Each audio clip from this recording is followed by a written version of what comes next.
इयत्ता चौथी. विषय मराठी बालभारती. कविता क्रमांक 23. मना खानदेशनी माटी. स्वाध्याय. प्रश्न पहिला, एका वाक्यात उत्तरे लिहा. अ. खानदेशी मातीचा थाट कोणासारखा आहे?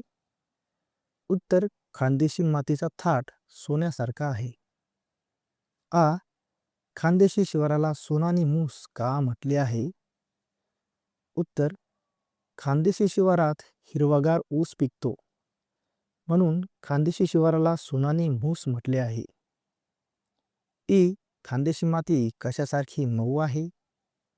उत्तर, खानदेशी माती लोण्यासारखी मऊ आहे. ई. खानदेशी मातीला भाग्यवान का म्हटले आहे? उत्तर, खानदेशी मातीमुळे कशाचीही कमतरता भासत नाही, म्हणून तिला भाग्यवान म्हटले आहे. प्रश्न दुसरा, कवितेतील शेवटी सारखी अक्षरे येणारे शब्द लिहा. उदाहरणार्थ माती, थाटी.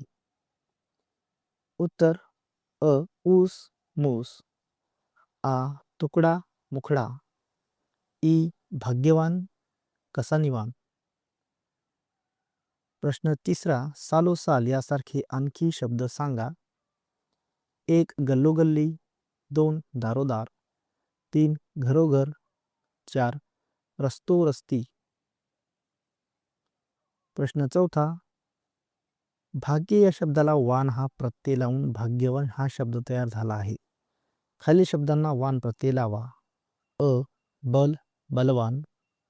आ. धन, धनवान. ई. गाडी, गाडीवान.